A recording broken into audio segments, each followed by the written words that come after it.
పశ్చిమ బెంగాల్ రాజకీయ చరిత్రలో ఎన్నాళ్లుగానూ అసాధ్యంగా కనిపించిన దృశ్యం ఇప్పుడు నిజమవుతోంది. దశాబ్దాలుగా వామపక్షాలు తర్వాత తృణమూల్ కాంగ్రెస్ ఆధిపత్యంలో సాగిన బెంగాల్ రాజకీయాలు ఇప్పుడు భారతీయ జనతా పార్టీ మొదటిసారిగా అధికార పీఠానికి చేరుకుంటోంది. ఇది కేవలం ఒక ప్రభుత్వ మార్పు మాత్రమే కాదు, బెంగాల్ రాజకీయ స్వరూపం మారుతుందనే సంకేతంగా బీజేపీ దీన్ని ప్రజల ముందుకు తీసుకెళ్తోంది. అందుకే ఈ ప్రమాణ స్వీకార కార్యక్రమాన్ని సాధారణ రాజకీయ ఈవెంట్లా కాకుండా భావోద్వేగం, సాంస్కృతిక ప్రతీకలు, బెంగాల్ అస్మిత అలాగే జాతీయ రాజకీయాల కలయిక రూపొందిస్తున్నారు కమలనాథులు. మే 9న కోల్కతాలో బ్రిగేడ్ పరేడ్ గ్రౌండ్లో జరగబోయే ఈ ప్రమాణ స్వీకార కార్యక్రమానికి ప్రధాని నరేంద్ర మోదీ, కేంద్ర హోంమంత్రి అమిత్ షా సహా బీజేపీ అగ్రనేతలు హాజరవుతారన్న సమాచారం రావడంతో దేశవ్యాప్తంగా ఈ వేడుకపై దృష్టి పడింది. సాధారణంగా రాష్ట్ర ప్రభుత్వ ప్రమాణ స్వీకారాలు రాజ్భవన్ పరిమితుల్లోనే జరుగుతూ ఉంటాయి. కానీ బెంగాల్లో మాత్రం బీజేపీ భారీ ప్రజా వేదికను ఎంచుకోవటం వెనుక స్పష్టమైన రాజకీయ సందేశం కనిపిస్తోంది. ఇది కేవలం ప్రభుత్వ ఏర్పాటే కాదు, బెంగాల్లో బీజేపీ సిద్ధాంత విజయం అన్న భావన బలంగా ప్రజల్లోకి తీసుకెళ్లే ప్రయత్నంగా విశ్లేషకులు చూస్తున్నారు.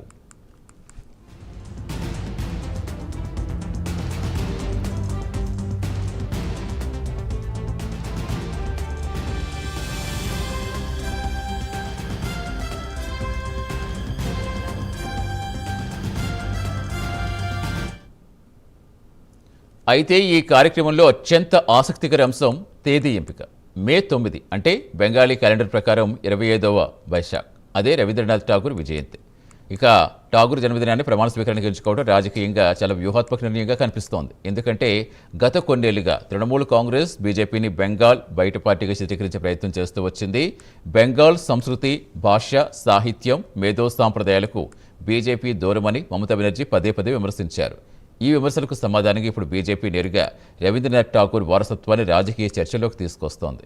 ఇక ఎన్నికల ప్రచారంలో కూడా ఇదే వ్యూహం కనిపించింది. ఒక సభలో ప్రధాని మోదీ పొడవాటి గడ్డం, సాంప్రదాయ దుస్తులతో కనిపించడం అప్పట్లో పెద్ద చర్చగా మారింది. చాలామంది దాన్ని రవీంద్రనాథ్ ఠాగూర్ లుక్తో పోల్చారు. మోదీ కూడా తన ప్రసంగాల్లో ఠాగూర్ రచనలు, బెంగాల్ సాంస్కృతిక వారసత్వం పదే పదే ప్రస్తావించారు.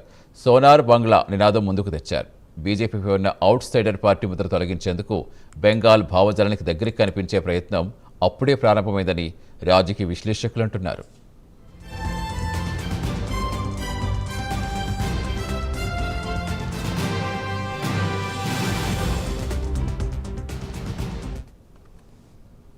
ఇక ఇప్పుడు అదే రాజకీయ వ్యూహం ప్రమాణ స్వీకార వేదిక వద్ద మరింత స్పష్టంగా కనిపిస్తోంది. రవీంద్ర జయంతి రోజునే ప్రమాణ స్వీకారం నిర్వహించడం ద్వారా బీజేపీ ఒక సందేశాన్ని తెలియజేస్తోంది.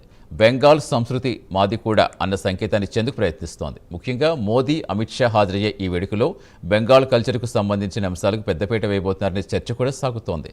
మరోవైపు ముఖ్యమంత్రి ఎవరు అన్న ఉత్కంఠ ఇంకా కొనసాగుతోంది. అధికారిక ప్రకటన రాకపోయినా సువేందు అధికారి పేరు ప్రధానంగా వినిపిస్తోంది. నందిగ్రామ్లో మమతను ఓడించిన తర్వాత నుంచే ఆయన బీజేపీ బెంగాల్ ముఖ చిత్రంగా ప్రొజెక్ట్ చేస్తోంది.